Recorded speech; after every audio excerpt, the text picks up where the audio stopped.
Hi, it's Kamon Reynolds, and we are going to pull honey from this horizontal hive. It's a long hive.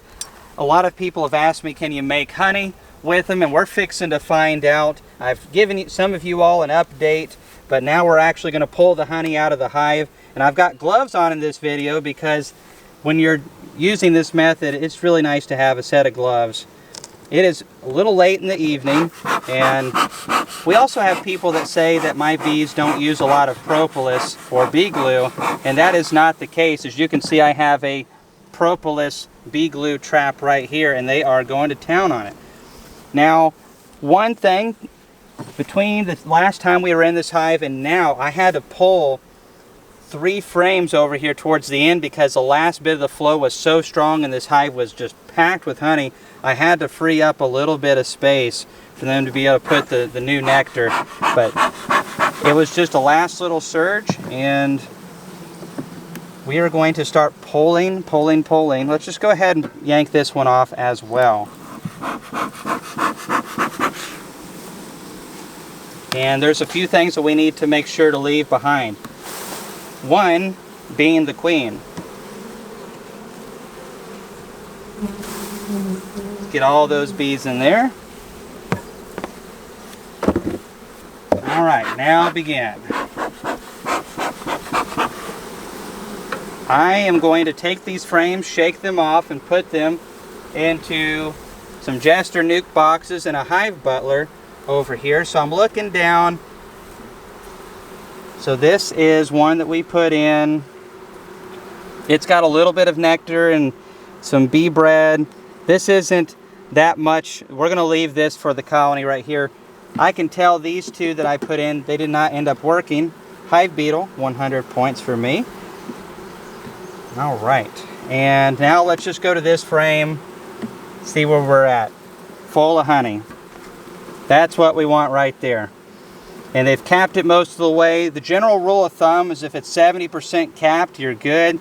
Sometimes it can be completely capped and still have too high of a water content, and sometimes it could be like no cappings at all and still be okay. That's where a refractometer can be helpful. People the other day were asking me where they could get an affordable refractometer. I'm going to leave a link below for that. We've used it for years, and it's great. So I am going to take this frame and drop it into here. There's a couple bees still on it, but that's okay. I will take it into the bee house and we'll brush them off. Or you could do it right before. That's usually what Laura would be doing back when we used to use this method all the time. And another good frame of honey.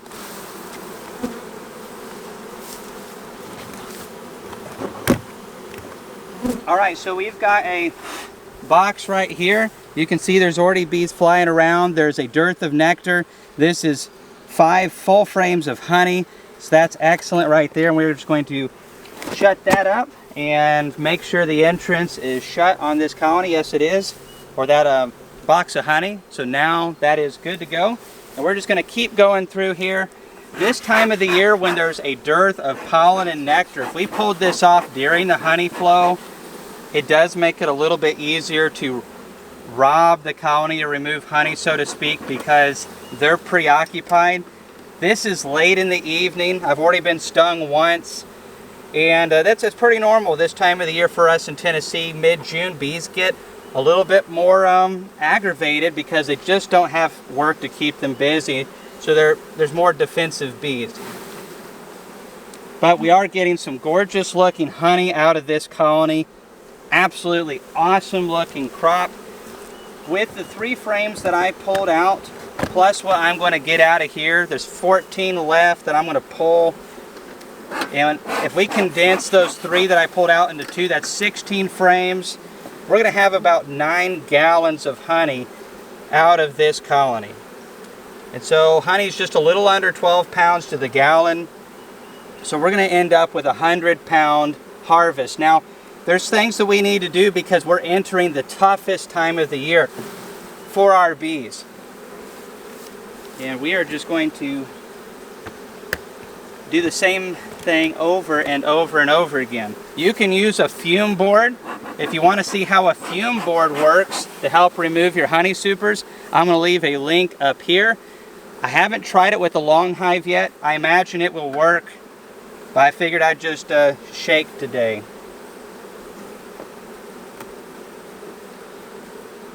We want to make sure that our bees going through the dearth period never feel nutritionally stressed. And you're like, well, Kamon, you're removing all their honey. We're not pulling all of it. But we are pulling a good bit of it. And some beekeepers feel like we're taking too much. We do have to feed them if we take as much as I'm going to take. But it's all right. We've got to make a living. These bees will be just as healthy with us giving them feed as leaving them honey. I know that's going to upset some people, but bees do very good off of feed. It is a lie that bees get sick on sugar syrup and it's not good for them. Bees are built very different than humans. Sugar demineralizes our bodies. Bees run off of sugar, whether it be natural or the granulated. There are some beneficial things to nectar, but bees do very, very good off of sugar syrup. And I've got another bee that's letting me have it.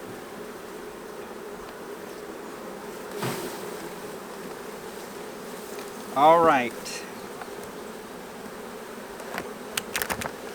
That's another box. Oh yeah. These nuke boxes can be handy for that. If you don't want to take off a whole super, trying to save your back a little bit.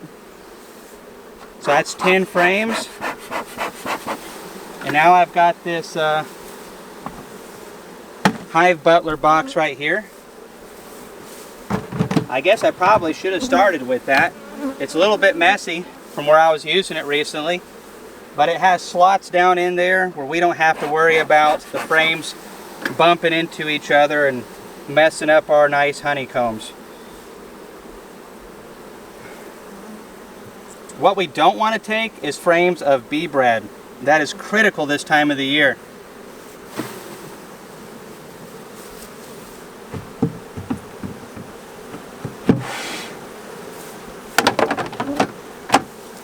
So we're just going to do that.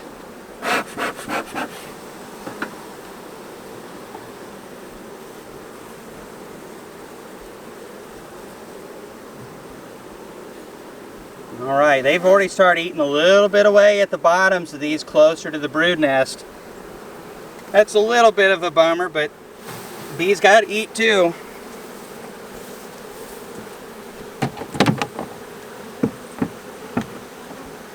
We are just dropping those in. And then we're going to get to the brood nest over here in a minute. And I got a couple things that I want to implement. You're like, Kamon, what about all this space over here? Well, the honeybees are going to decline the rest of the season. It's natural. We don't have any more big pollen or nectar flows. So that's to be expected. They don't need as much room, and they're not going to be drawing a bunch of combs over in here. Look at all these bees down into here. Alright, this is the last frame right here that we're going to pull from this hive. And you can see again where they've eaten a little bit towards the bottom right there and the edges. There's still a good bit on this frame, so if we had harvested it probably about a week to 10 days ago, I'd say we'd have gotten about 110, 115 pounds of honey. I'd say with all the trimmings they've taken off so far, it's going to be right around 100 pounds, thereabouts. Alright, we got this loaded up here. That's 14 deep frames plus the 3 that we already took. And just look at that robbing going right there. I hate robbing with a passion.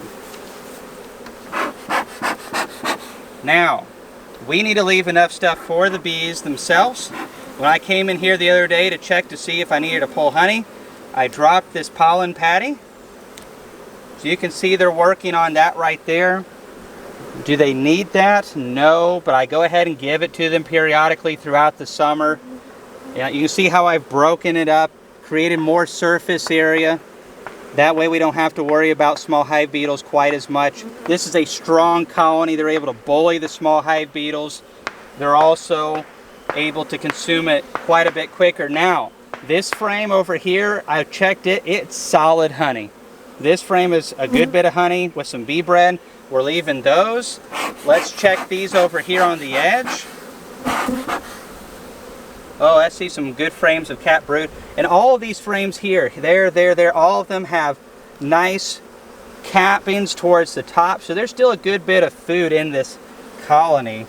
Check out this frame. I marked it the other day.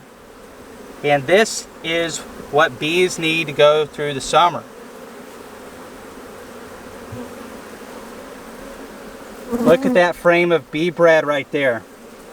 That is vital to a colony being strong through the dearth period. They're going to use that to raise brood off of. They can't raise brood off of sugar syrup or honey.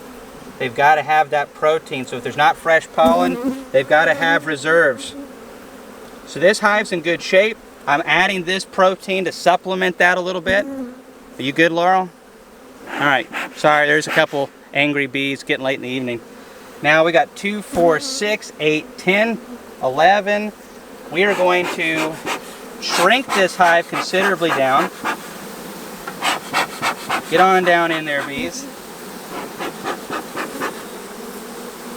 And we are going to take this frame that's got bee bread and some honey, scoot it up here.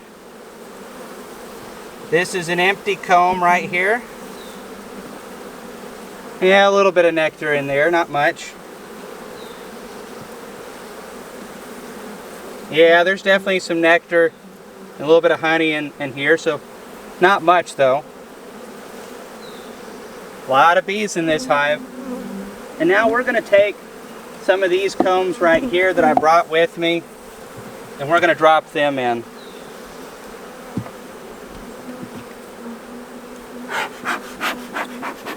And smoke ourselves. Laurel, you want some smoke? Smoke follows beauty. There you go. And now, just in case they start feeling like they don't have enough room, I want to throw a couple frames of foundation in there as well. And I'm just going to leave that open. You see, in springtime, that would be a nightmare. They'd build all kinds of comb. We're in our dearth period here in Tennessee. They're not going to be drawing that out. This colony is going to continue to shrink. This colony's already shrank quite a bit over the last 2 to 3 weeks. I'd say it's dropped in population by at least 10%. We don't get good pollens after the end of May. Really, it starts really shrinking down quite a bit. So we are going to put this back in place. We're going to come back here soon and check and see what the mite populations are. We'll do a video on that. Now we've got a frame feeder. This is a motherload 2-gallon frame feeder made in the USA.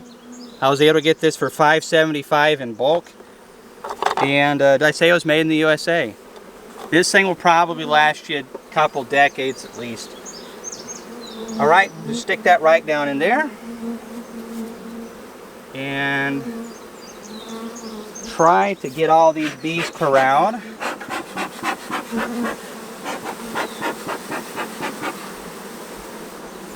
And now we are going to feed.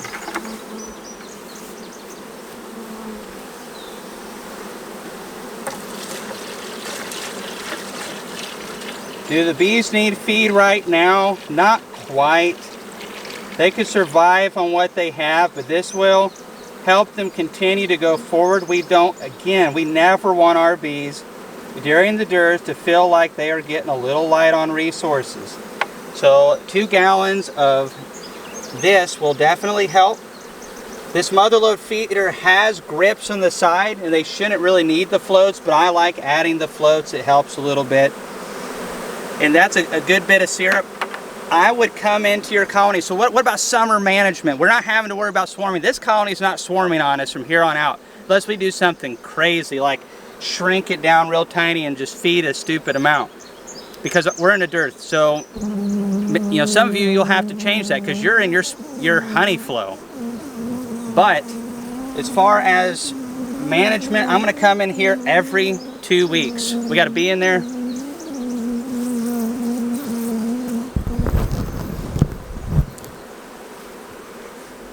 So what are we going to do for management this time of the year? It's different. We're not going to have swarming issues, you know, like we were in springtime. You might be in a different area. Your honey flow is just getting started up there in Canada or whatever. But if you're in the south, we're in our dearth period. Our bees aren't going to want to swarm. We got to contend with robbing. We want to keep our bees strong, so when that fall flow hits, hopefully it does, they'll be able to take advantage of it. We're going to get into these colonies every 2 weeks, and I suggest you do the same. If you want to get in every week, that's fine. Just do gentle, small inspections. But we want to get in every 2 weeks to make sure they've got enough nutrition.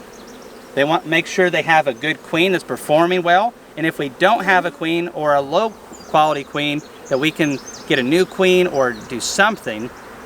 The other thing that we want to watch out for is mites. And that's all we're doing the rest of the season long, keeping them strong. Great queens, dead mites, good nutrition. Works like a charm. That's what happened to this one this year. All right, so now we're just going to put the inner covers back in. We have all kinds of honey to extract, and we'll do a honey extraction video soon. So I really appreciate you guys following along with me on this horizontal long hive from Horizontal Bees. I'm going to leave their link and a couple other links below for some of the things that like this hive. And I've got this one over here we'll be doing a video on soon that has 6 compartments with the several different mating nukes in it. So there's a lot of ways you can keep honeybees. It doesn't always have to go this way, but the bees need to be healthy whichever way you go. That sounded kind of weird. Thanks for watching this video, and we'll see you in the next one.